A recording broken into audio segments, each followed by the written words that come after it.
It's well before sunrise on a cool, rainy winter morning in northern Oregon. Perfect conditions for winter steelhead fishing with beads, bait, and yarnies on the menu. Well, fishing this year, we're in 2022, and the last couple of years we've kind of had a little bit of a drought on fish, it seems like, but this year it's really kind of bounced back in a major way. So the year's been off to a good start, and we got perfect conditions today, so we'll see if we can continue that. So a technique that I found to be pretty successful in this lower end of the river here is running a B&R soft bead with a number 2 Gamakatsu hook, and then about 2.5 feet or 2 feet or so run up to a number 1 hook Gamakatsu as well, and then a yarny that a guy down in Southern Oregon makes. His name's Jake Tooley, to another couple feet up, and I run the P-line weights here to a Poochie P-line swivel, the snap swivel, and then a medium-sized bobber dog and bobber to a bead, and then up 9 feet or so I run a bobber stopper. The point of the bobber stopper is basically, once you cast out, you want that bobber to go to that distance between the bobber and your weight to be a certain distance down. And what that does is allow your weight to get down to where you need to fish most holes up on this stretch effectively. And it'll stop that bobber at that point, and then the current does the rest with these bobber dog and bobbers. So this morning we're getting an early jump on it, but we're going to run upriver, and we're fishing on the lower Sandy River here in Portland, Oregon, and we're going to target winter steelhead. Obviously it's nice and rainy this morning, but we're going to start out about, I don't know, 2 or 3 miles upriver and then just work our way around. When bobber dogging, there's a lot of different waters you can look for and fish, but on this river, every year is different. The fish are holding in different spots all the time, but on this stretch here, it's just a shallow, nice, even running gravel bar, and then it goes down into a deeper trench down to the bottom end. Up here, we kind of spread it out a little bit and cover a lot more of the water column, and then as we get down there where the river's a little more channeled down, what we'll do is they'll tighten up the bobber spacing and run a little bit tighter area. So, but they're holding all the way from the top to the bottom here. So on these, I put krill powder, Procure krill powder on the eggs, and I also put water soluble anise. Yeah, those two combinations are good. I brought a few to play with as well. I'm doing the addicted gel steelhead blend on the corky on the bottom on the soft bead, and then I'm going to do the water soluble winter chrome on the egg and the puffball up top. When you cast out, make sure you let a little bit of line out and just let that line kind of create a belly in it. That way there's some line below your bobber, and that helps drag everything down alongside the boat. And just make sure when you're mending or keeping on top of it, don't over mend, but always keep that belly there. Just don't let it go too far, and don't leave not enough belly, because you'll tend to drag your bobber and you'll lose more rigs, and it's just not quite as effective. And then when we do cast, we'll kind of stagger it, especially up here. Do one close to the bank, one a little bit further out, one a little bit closer to the boat. The high water, we kind of expect them to be fairly close to the bank, and it seems like down here the current speed slows down just a bit, so this bottom end's where they tend to hold a little more often.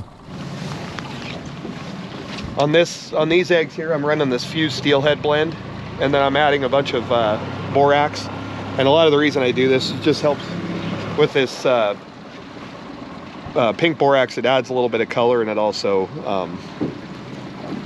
helps you get your hands cleaner, and also dries out your eggs and firms them up. So the reason I use the puffball with the egg, the main thing is it just adds a little bit of color, and it also gives you a good scent receptacle.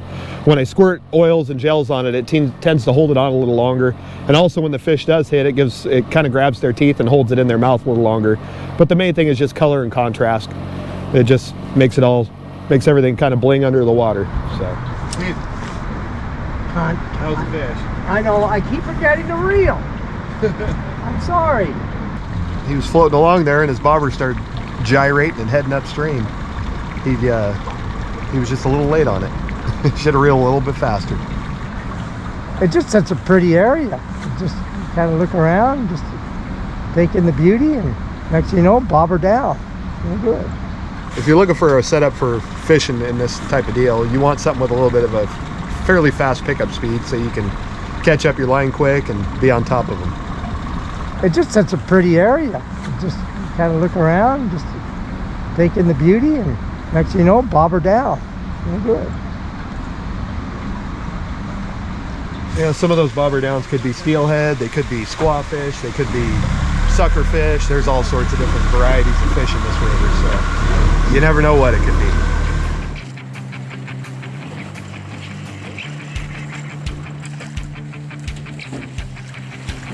Yeah? Good stick. It'll smoke. Welcome back to the Sandy River. I'm Justin Wolf. We're getting some bites, but still looking for our first fish of the morning. Woohoo! He's off. See ya. No, that one hit the bead. We'll get some good fresh eggs on there and see if we can't do this again. I just got lucky. Right? I mean, I missed the last 5. Actually got this one to stick.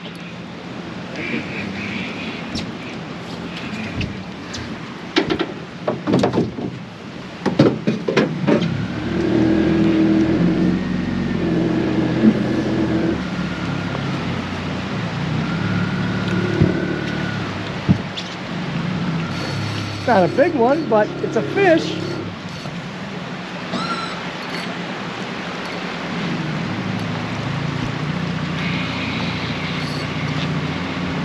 Little fishy one to bob on.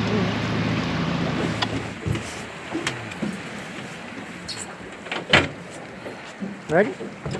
Bring it around.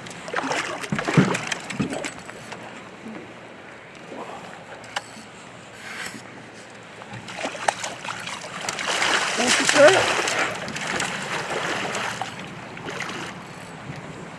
It's a keeper. Woohoo!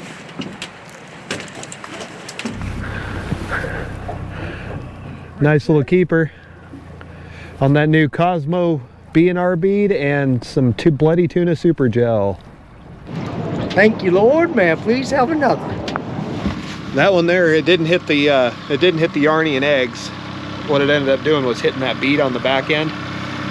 And nice thing, the trippy thing, or the good thing about these B&R soft beads is they have this slider, and basically what it does is it goes inside of that bead.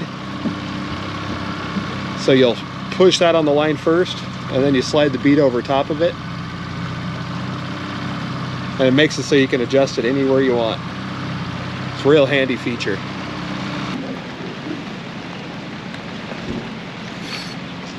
Huh? That wasn't. The way we attach the second hook is just off the bend of the upper hook. Just run a clinch knot or whatever knot you prefer. There we go. Thank you, Just sir. like that, and cut your tag end off. Yes, sir. So last week we had a little bit of a cold snap, and there's a bunch of snow on the mountain still melting off, but today it's probably in the mid 40s right now. It's not too terribly cold, but the water temperature last week was in the upper 30s, and it's warmed up a couple degrees, and it's up around 40.5 now, and I think that's probably making the fish move a little more, and they might not be staging as much, but so that's why moving runs and covering water is going to be really crucial today, because I think that the more area we cover, the better odds we are of intercepting some fish, and just keep our stuff in the water. Wrapping up like a coho. What can I do for you, baby? I'm keep Just watch the motor there.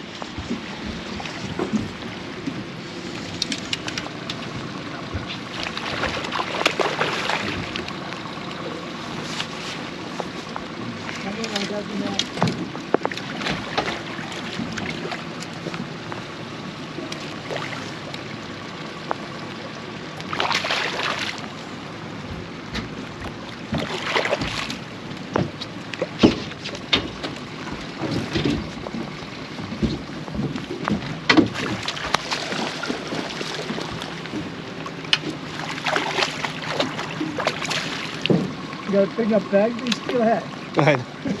Well, my other one got a hole in it.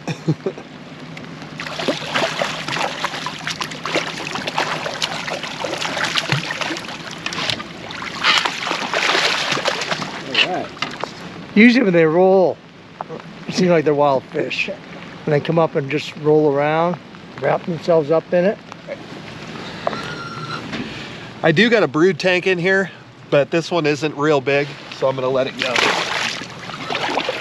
We just try to get a little bit bigger, a little better quality. We'll mix it up with some smaller and some bigger, but we're not really hurting for fish, so we'll just save it for a little bit bigger.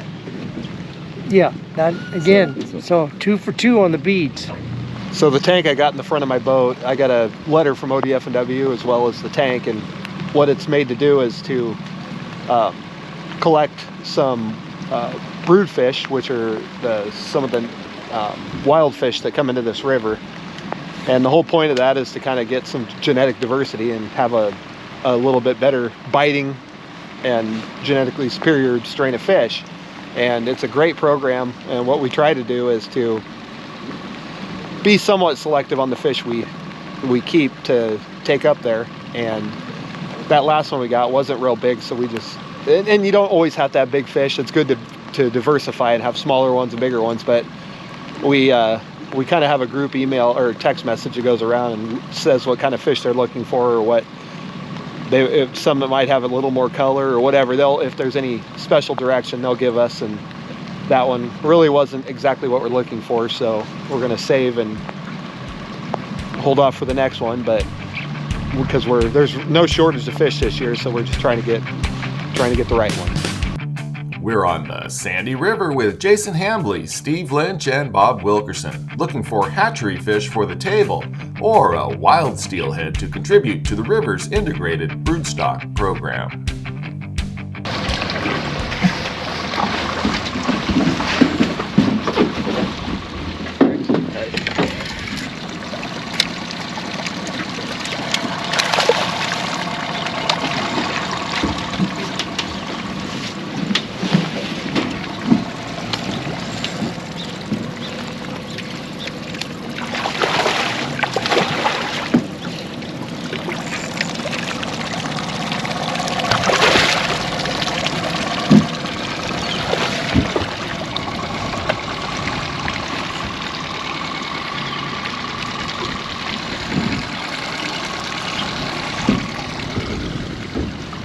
Another one on the bead. They ain't hitting eggs as much today, but that's okay. I don't care what they hit, as long as they hit.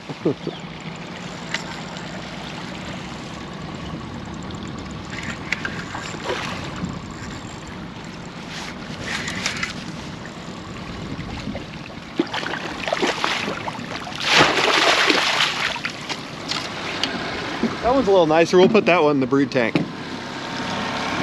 I'll pull over on the beach and go ahead and leave it in the water. Lift it up though so it's not right. There you go.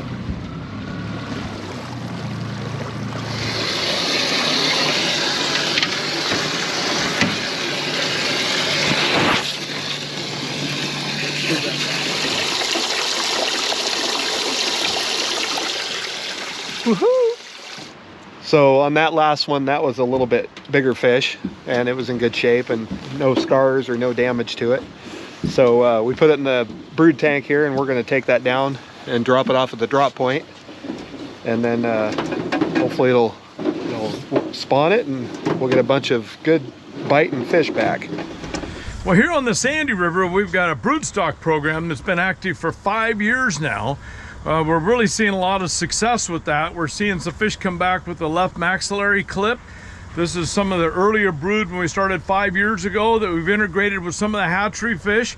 And these are biters. Out of 15 fish we've kept this year, 7 of those were left maxillary clip fish.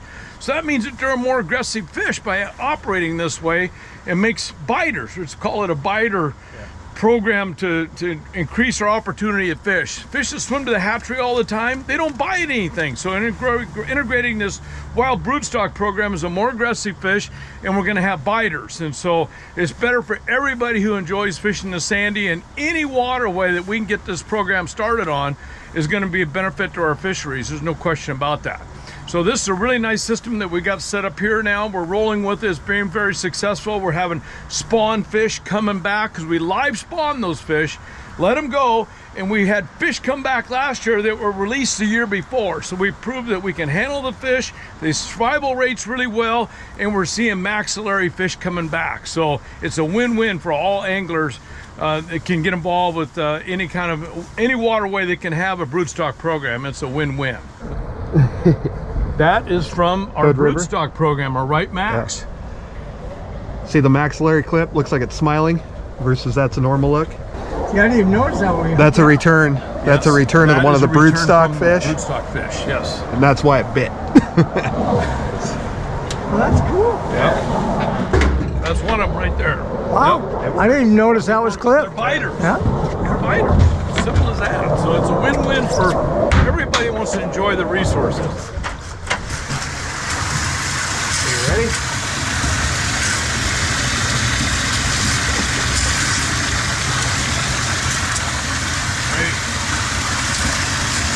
I think we got 4 or 5 in there from today. And we're talking how successful it is on the Wilson, the stock here. Everywhere. Yeah, and a guy goes, yeah, but I put in the Wilson River the other day, there was 47 boats. I go, well, why do you think that? They're all catching fish. Yeah. Why don't we do it on all the rivers and we can spread everybody out? Yeah. And it's a win-win for wild fish as well, because should this fish come back and should spawn with a wild fish, there's very little impact on that stock. We're not degrading the gene pool. It's immeasurable, the impact of having a fish that's like this. Compared to hatchery fish, I get it. Hatchery fish over and over for 30 years, we've lessened the quality of that fish. There's no question about that. So we're trying to go back and have a win-win of a harvestable fish as well as protecting the resource. So once these fish are put in, I'll call Fish and Wildlife. They'll come down either today or certainly tomorrow for sure. They back the truck up right here and load them in the truck, take them to the hatchery and put them into the big holding tank. These fish do really, really well. You know, winter steelhead are quite resilient. We got nice cold water. They're tough, they're easy to handle, and live spawning does work. Those fish do come back. They make it. The way that we're handling these things, it's been a win-win program for everybody.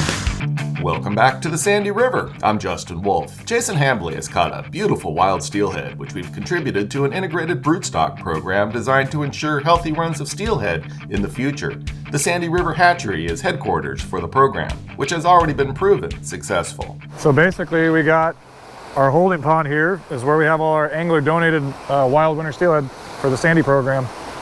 And they've been here since, let's see, we started collecting them in late December. The fishermen started donating them to us right around Christmas time. And we're gonna go through them today and see if any of them are ripe and ready to spawn. So what we'll do is we'll take a few out with the net at a time. We'll put them in this tub here. This will be CO2, we'll anesthetize them, put them to sleep so we can handle them. And then we will check the females to see if the eggs are loose and ready to go. And then we'll check the males for milk. Any ripe fish will be spawned today. And what we'll do is we'll mix those fish with our hatchery fish. It's called integrating. A lot of people like to use the word broodstock. Our broodstock here is definitely, we have our angler caught brood and then we have our hatchery fish that we were going to mix together. And we're going to spread the genetics out the best we can. That is what we're able to do on this water system. That is set forth by because our fish are ESA listed, and I know a lot of people know at the coast those fish are not listed, so they're able to spawn wilds together. Here we are not, so we're only able to take a certain amount of wild fish to use for this program. What they say is it's 2% of the estimated entire population of the wild run each year. So they let us use 2% each year, and we integrate that into the program to make our hatchery babies for the following years. 65 is the big one. So I remember this one because it's pretty large. Jason Hambley definitely put this one in the program. We weighed it when we got it here. I believe it was 16.7. So that's the larger end. It's a big fish. We'll see if he's ready to go now. If not, we're gonna hold on to him, but we'll see. See if he's got some juice. There's a little bit. We could probably do it. We can try it. I think if I hold him up, we can get some. Nice. Got it. Okay, here it comes. My birthday fish right there. That's a big one. Like I said, we'll send those back down and I would imagine a lot of these bucks, they'll still travel back upstream to where they were destined to go and still spawn on natural on their own and still give back to the native run too. So we use a little bit for making our hatchery fish, and then those ones will still provide for the for the wild group. Probably a couple hundred fish swimming around in here that we'll go through here once we get done spawning. And we'll sort these out and we'll save some for brood. The nice fish this time of year will be donated to food bank. Earlier in the year we would have recycled some of these fish. We put hole punches in their gill plates if we recycle them. And what we're going to do now is, since they're all bucks, it's pretty easy. We have some fish saved in one of these pens from previous weeks, hatchery fish, that we will net them out, and we're going to find 11 hens that are ripe and ready to go, and then we're going to spawn those together. Pour them out into a bucket. She's taking ovarian samples, take back to the lab, make sure they're healthy. She's going to take the bucket and pour a male on it, mix them together, making babies. So these eggs will go straight upstairs right now after we mix them together into our hatch house, which will stay. They won't hatch until babies that are ready to be fed until probably May or June. And then once they're big enough to start being fed, we put them in troughs inside the hatch house, and we'll start feeding them and raising them. And we keep them here for all the way till the following spring. Next spring we'll release these right out of the creek here, and they'll head down the river into the Sandy and out to the Columbia and the ocean, and hopefully come back in a few years after that and show up as adults like this, or show up inside people's boats and on the bank for fishermen to catch. So that's the goal, trying to make more hatchery fish.